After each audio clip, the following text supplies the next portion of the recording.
Circuit house Chhota Udepur ખાતે વિનુભાઈ રાઠવાના અધ્યક્ષસ્થાને આમ આદમી પાર્ટીની સંકલન બેઠક યોજાઈ। છોટાઉદેપુર 37 વિધાનસભાના પ્રભારી વિનુભાઈ રાઠવાના અધ્યક્ષસ્થાને સર્કિટ હાઉસ છોટાઉદેપુર ખાતે આવનારી જિલ્લા અને તાલુકા પંચાયતની ચૂંટણી અંગેની ચર્ચા કરવા માટે આમ આદમી પાર્ટીની સંકલન બેઠક યોજાઈ, જેમાં હોદ્દેદારો અને કાર્યકરો ઉપસ્થિત રહ્યા હતા। જેમાં છોટાઉદેપુર જિલ્લા પંચાયત અને તમામ તાલુકા પંચાયતોમાં ઉમેદવારો મેદાનમાં ઉતારવા અને તમામ બેઠકો કેવી રીતે કબજે કરી શકાય તે અંગેની વિસ્તૃત ચર્ચા કરવામાં આવી હતી।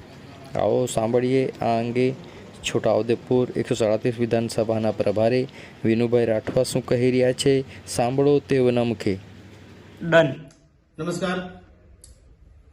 આજ રોજ છોટાઉદેપુર મુકામે આમ આદમી પાર્ટી દ્વારા સંકલનની મીટિંગ રાખવામાં આવી હતી, જેમાં ખાસ કરીને આવનારી સ્થાનિક લેવલની ચૂંટણીને લઈને આજ રોજ ખૂબ વિસ્તારથી વાત ચર્ચા કરી છે।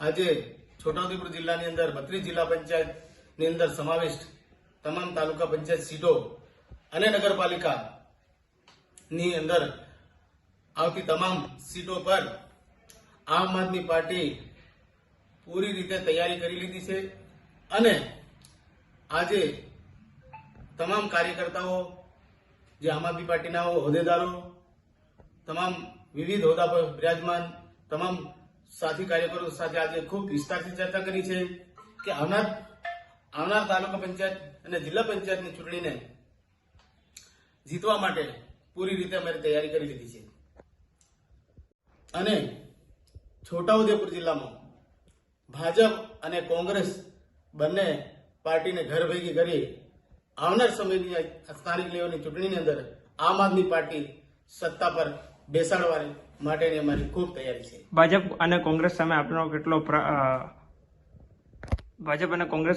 કેટલો પડકાર?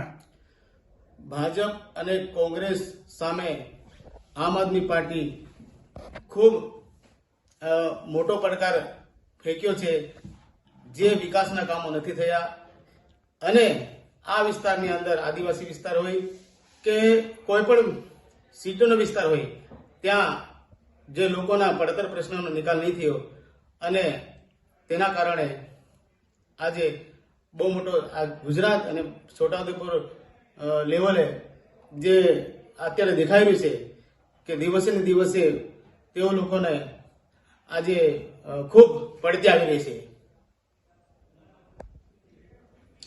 ભારતીય જનતા પાર્ટી અને કોંગ્રેસની આજે દિવસે ને દિવસે પડતી આવી રહી છે એ દેખાઈ રહ્યું છે, એટલે આમ આદમી પાર્ટીનો ખૂબ મોટો પડકાર છે।